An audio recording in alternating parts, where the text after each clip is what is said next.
Yeah, welcome back to the show and many thanks for staying with us. Now, education think tank Africa Education Watch is pushing for the prosecution of persons found to be complicit in various examination malpractices during the 2020 West African Secondary School Certificate Exam WASSCE.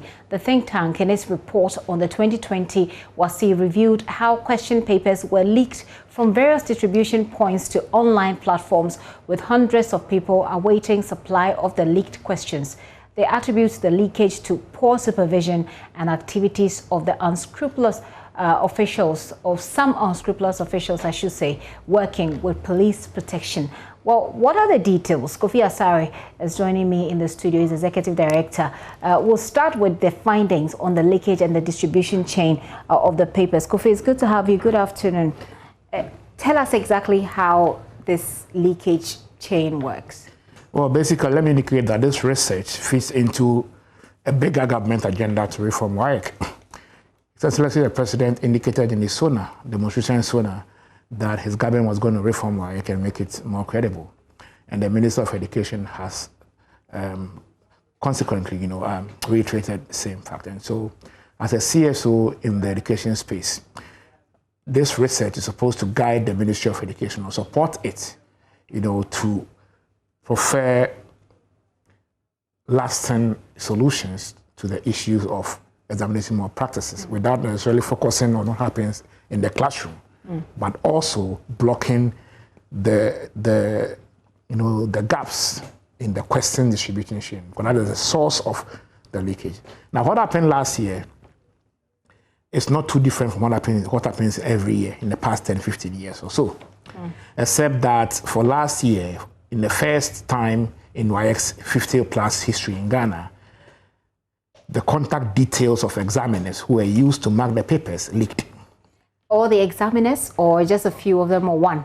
When the leakage occurred, 1,520 names, their telephone numbers, the schools that they are working in, the papers that they teach or they mark in, everything was leaked. Wow. And we engaged WAEC. WAEC held a press conference and assured the public that that was only a provisional list and that they had about 20,000 markers, suggesting that they were not going to use the 1,520. But eventually, WAEC went ahead and used the same number of the same examiners whose contacts were leaked. And we thought that that was something that couldn't pass without critical analysis and review, in the sense that WAEC on its website aims to undertake examination consistent with the standards of British examining bodies. And if you go to UK, standards set by the Office of Qualification and Assessment, OFQAL, which is the regulator of assessment in the UK, are clear. It includes, among others, ensuring the non-disclosure of examiners or markers.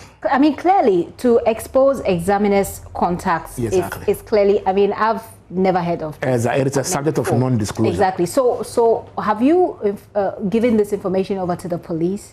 We immediately the leakage occurred. WAEC came and admitted.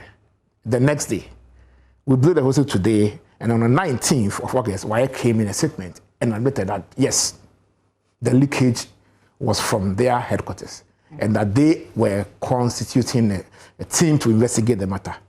We are in the 10th month since the leakage occurred, since WAEC admitted the leakage, the leaked material to be genuine and from their offices. We are yet to know of what have happened. Apart from the leakage in the examination, the key thing was the magnitude and dimension of the leakage in questions.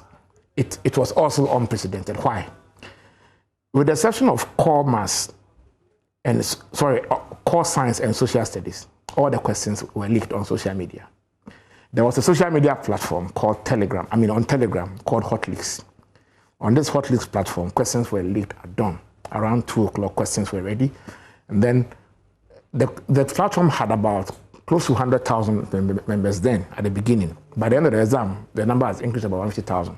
Wow. So what happened was that they will come and advertise that the questions are coming in. When the questions are ready, they will say the questions are ready. Then the members who have paid will be moved onto a WhatsApp platform from the Telegram platform. So you pay and then you get access to the leaked questions. Exactly. So 1 hour to the examination, then they will release the questions to the free house, free show. By that time, students are virtually on their way to the examination hall. So there's virtually no... So encouraging people to pay and be part of the paid website. Right. And it was happening all the time. I see. It was happening all the time. So in your investigation, you put together some recommendations. This is a terrible problem that we must look at. Let's walk us through the recommendations. Before I walk you through the recommendations, let me also emphasize that this one too is not new, because in previous years, WAEC had reported this particular social media platform and other social media platforms where questions were being traded to the Ghana Police Service, to the Cybercrime Unit, except that they've still not been able to. So the problem is that we knew about this problem. Exactly. It's been reported, exactly. but nothing has been done subsequently. Exactly. So the impact keeps increasing because of the power of social media, to grow. Okay. Now, in terms of recommendations, yes, we have come to the conclusion that WAEC ever since have been focusing on fixing examination malpractices from within the examination hall by preventing students from entering foreign materials or preventing them from copying whilst in the room. That is a symptomatic way of solving the problem, because the cause is actually how questions get leaked. Questions leak from WAEC's depot, and I'll give it to WAEC. WAEC do not leak questions. Questions leak when they leave the WAEC depots and then in transit to the schools. And those who are normally within that chain, the Ghana Police Service and teachers. So if you look at the trajectory, all the time, those who are arrested for leaking questions are the police and teachers. However, in many instances, beyond interdiction, no prosecution is done. No one goes to jail for engaging in criminality. So take me through one after the other, the recommendations. So the first recommendation... I want them to stand out very clearly. The first recommendation is that... There is a digitization. WAEC has to digitize its question transmission system. To reduce the human element, we are simply saying that WAEC should invest in security printers in every school. Okay, we have Wi-Fi in almost every senior high school now, courtesy government Wi-Fi project, which is commendable. In that case, it is possible for WAEC to send an end-to-end encrypted email of the questions 30 minutes before the exam. And then it will be printed in all the printers. For 30 minutes before exam be feasible enough for school authorities to now print papers for all the candidates? It should happen within 10 minutes. You are just printing a paper. That's on the assumption that a school at Brahabe Bome has enough or has the capacity to print the document within 30 minutes. Printers will be available in all 700, less than 700 schools. Less than 700 senior high schools. Printers will be available. Okay, these are senior high schools, with internet and all that. And so a printer shouldn't be an issue if we really want to cut out the human element in the value chain. So if this is done, questions will be printed in a full glare of candidates, and people will not have the time to take shots of questions when they leave the strong room, circulate them, and then solve them, and then come and write the examination. You're also advocating the enforcement of the ban of mobile phones because of these leakages. Doesn't it fly in the face of promoting ICT and the use of internet to assist learning in schools? The mobile phone has already been banned. We are not saying it should be banned. It's already a banned item in schools. The mobile phones were the rallying point for smuggling in questions and answers in all the schools. They were organized with WhatsApp platforms, okay, where students were fed with these questions from wherever they bought the questions from. And so if we want to break the chain of transmitting APO to the students, the best way is to deny them of the vessel through which the questions are transmitted and the answers are transmitted, which is the mobile phone. I'm not saying that that's the only solution. From the supply side, of course, you try and then disrupt the supply chain. At the same time, you try as much as possible to block the leakage so that there's even no leakage. So we're looking at both the demand side and the supply side. But most importantly, WAEC, we need to have a discussion about this. WAEC is a contractor engaged by the Ministry of Education. That's all about WAEC. WAEC is not a government agency. But you see, WAEC's work is actually virtually assessing the GES's efficiency, because GES teaches students and WAEC assesses them. So GES has an interest in WAEC examination, because if the student pass, GES take the credit. But you find the GES Director General sitting on the WAEC Council. This role is potentially conflicting. Okay. I want you to wrap up with that one, but so because we're going through it is actually one of the recommendations. Oh, is it? Yeah, to decouple the GES from WAEC's council, because it is difficult for the GES to blame WAEC for inefficiencies when they themselves are sitting on the council. On the council, okay. Okay. You also talk about the assessment methods that you say should be reviewed. But before I make you come to that one, there's some breaking news coming in. Let's just cross over quickly, take this breaking news, and we will continue. Well, the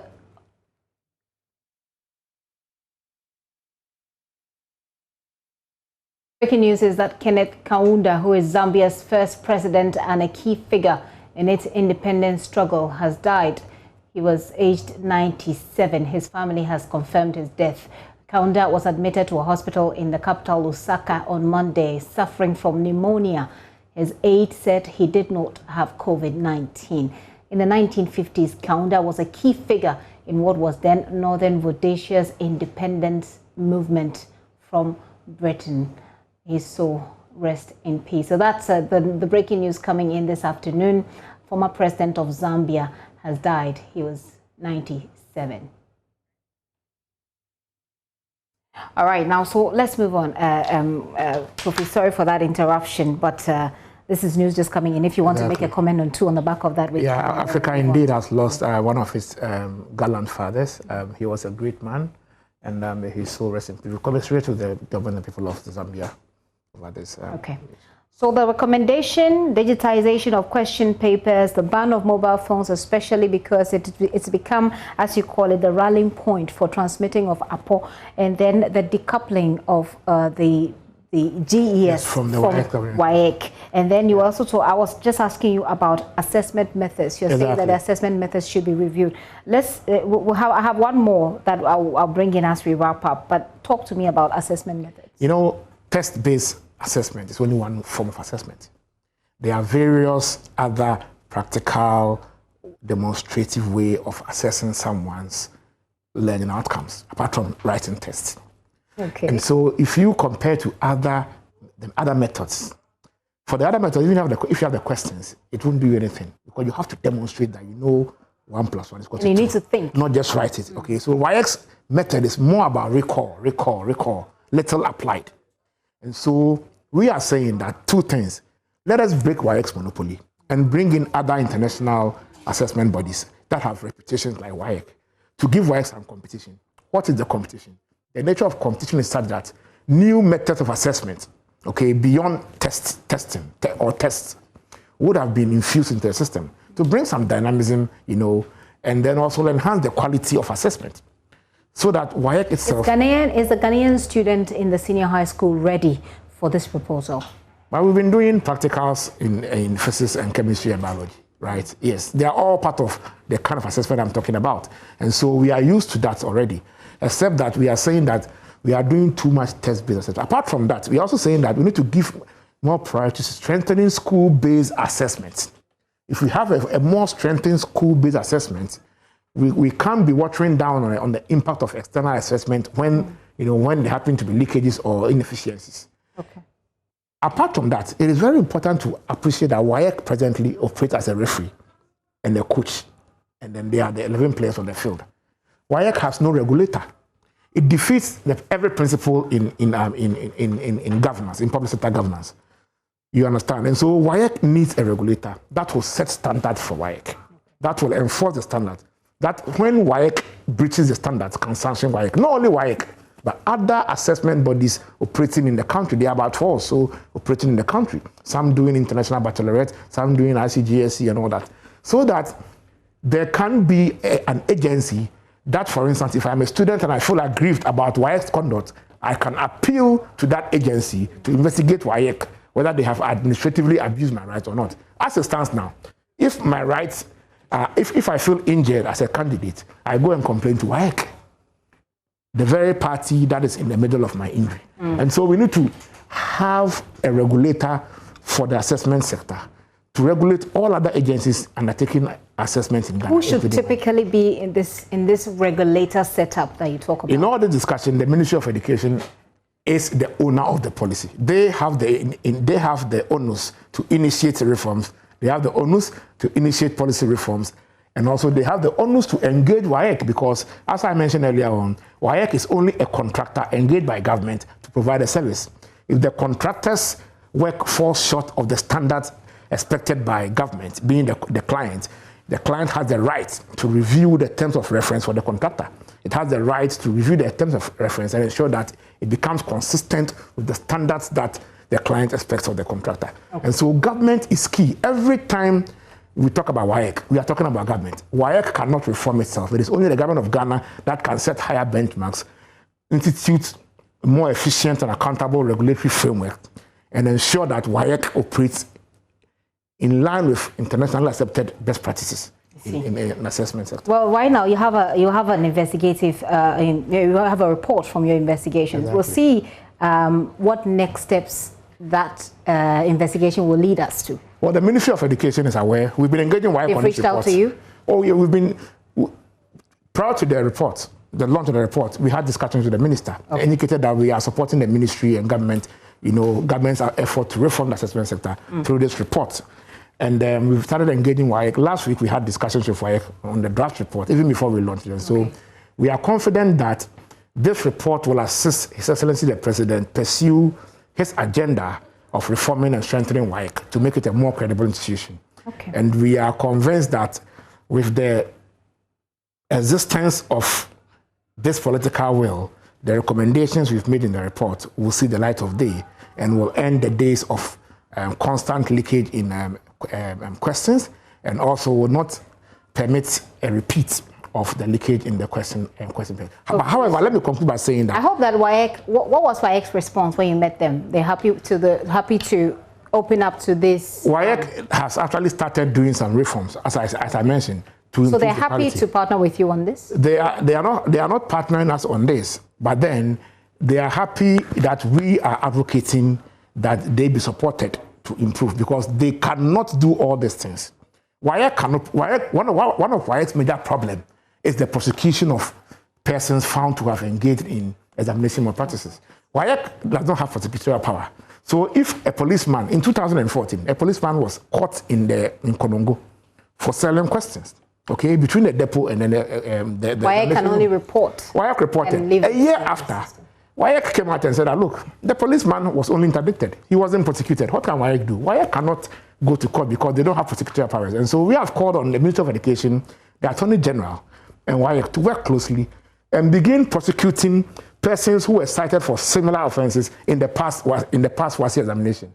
If we don't prosecute, there is no way we can actually deter others from thinking of doing the same thing in this year again. Not only for our poor practitioners, but also for the students. If students know that if I go and buy questions, I put myself in danger of being prosecuted, in addition to the seller, both the buyer and the seller will beware. They're more likely not to do so. Exactly. Kofi, thank you so much for this work and for coming through to explain this to us and our viewers. Kofi Asare is Executive Director for the think tank Africa Education Watch. Essentially, they're calling for prosecution and arrest and prosecution of persons found to be involved in examination malpractices. Thank you very much once again.